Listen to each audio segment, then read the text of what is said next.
40 second के इस video को देखकर रेलवे को मालूम पड़ा कि चलती ट्रेन में यात्रियों की सुरक्षा में आखिर कैसे सेंध लगा दी गई, कैसे चलती ट्रेन को हैक किया गया और फिर उसमें लूटपाट की गई।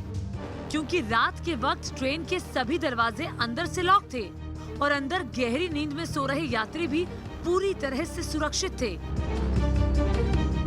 लेकिन ट्रेन के बंद कोच में अचानक एक लुटेरे की एंट्री हो जाती है और ट्रेन के अंदर दाखिल होते ही वो अपने दूसरे साथियों के लिए ट्रेन का गेट खोल देता है।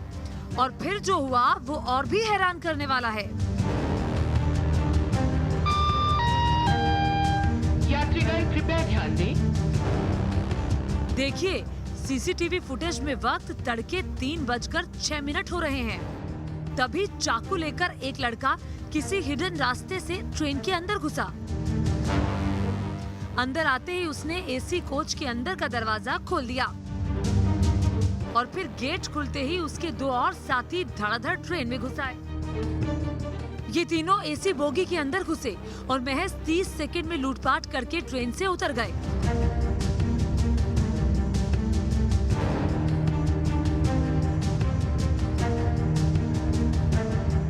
देखिए, ये महिला अपने बर्थ पर गहरी नींद में थी।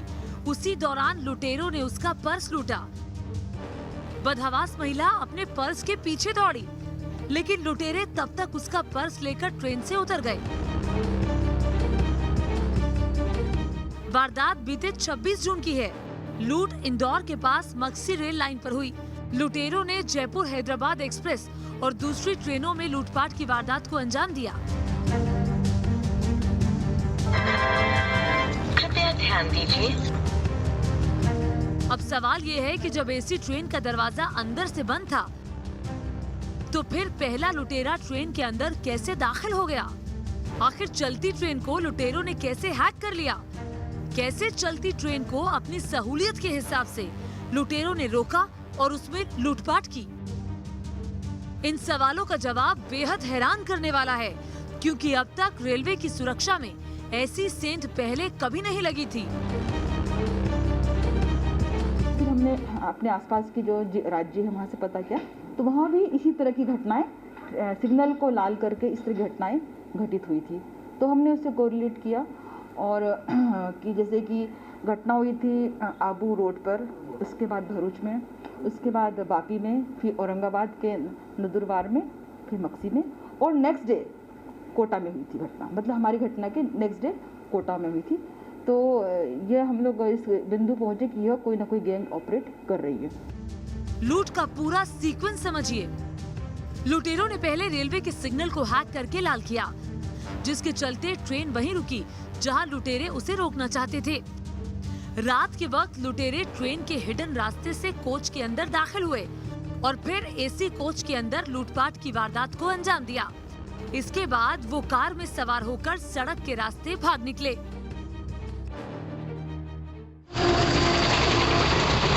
अब वो हिडन या कहें कि सीक्रेट रास्ता कौन सा था जहां से लुटेरे एसी कोच में दाखिल हुए, वो देखिए एसी कोच के अंदर से दाखिल होने के लिए लुटेरे उस जगह का इस्तेमाल करते थे जहां दो कोच को कपलिंग के जरिए आपस में जोड़ा जाता था। यहीं पर एक कोच से दूसरे कोच में जाने का जो आयरन पैसेज बनता है, जिसे वेस्टिब्यूल प्लेट कहते हैं। वेस्टिब्यूल प्लेट के इन्हीं दो फोल्डर को लुटेरे लिफ्ट करते थे और फिर कोच के अंदर दाखिल हो जाते थे।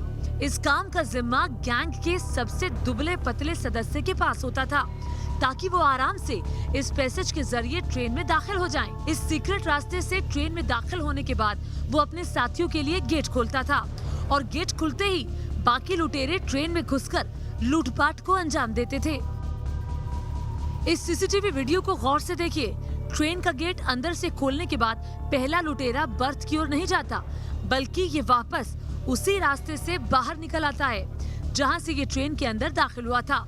बाहर निकलते ही ये आयरन पैसेज का फोल्डर वापस लगा देता था, ताकि किसी को उनके मॉडस ऑफ ऑपरेंडी का पता ना चल पाए।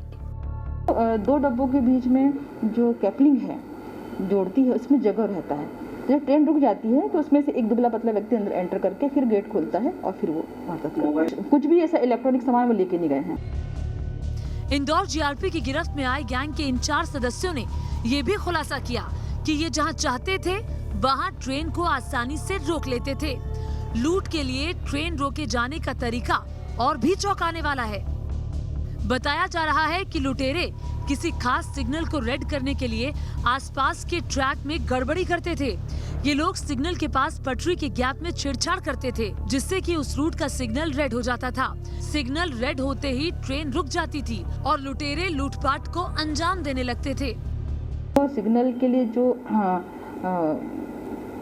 बटन्स है नीचे, उस पर कुछ ना कुछ रख करके टेक्निकली इसको थोड़ी देर के लिए उसको कुछ छेड़छाड़ करते थे, इससे सिग्नल लाल होता था। क्योंकि जिस तरह से स्टेशन मास्टर ने बताया है कि उस दिन सिग्नल हमने नहीं दिया था, गाड़ी को थ्रू जाना था, पर सिग्नल अपने आप ही लाल हो गया। तो ये भी जांच का है कि किस तरह ये जो किया है, इसको हम और अभी देखेंगे। जीआरपी के मुताबिक लुटेरे सिर्फ वैसे ही रेल रूट सिलेक्ट करते थे जो हाईवे से लगता था। हाईवे पर ये अपनी कार खड़ी करके ट्रेन लूटते थे और फिर वापस गाड़ी में सवार होकर राज्य की सीमा से बाहर निकल जाते थे। लेकिन इंदौर वाली वारदात के बाद लुटेरों की कार फास्टैग के चलते पकड़ में आ गई। देखिए, वारदात से ठीक 1 घंटे बाद HR 70A22A नंबर की ये सफेद स्विफ्ट कार पास के टोल नाके से निकलती दिखी थी। शक होने पर जब इस कार के फास्टैग की लोकेशन जांची गई तो लोकेशन का पता उन्हीं शहरों का आया जहां बीते दिनों में ट्रेन लूट की वारदात हुई थी। इसके बाद अलग अलग राज्यों की पुलिस टीम और जीआरपी ने मिलकर अभियान चलाया और गैंग के 4 सदस्यों को धर दबोचा। फिलहाल गैंग के चारों सदस्यों को गुजरात पुलिस ने रिमांड पर लिया है। गुजरात पुलिस के बाद इंदौर पुलिस लुटेरों को रिमांड पर लेकर पूछताछ करेगी। Team news nation. News nation पर हम सोमवार से शुक्रवार रोज रात 10 बजे लेकर आते हैं दमदार 10 न्यूज का बिल्कुल नया शो। यहां आपको दिन भर की सभी खबरें दिखाते हैं, लेकिन अलग अंदाज में। तो दमदार 10 देखने के लिए आप हमसे रात 10 बजे जरूर मिलें न्यूज नेशन पर।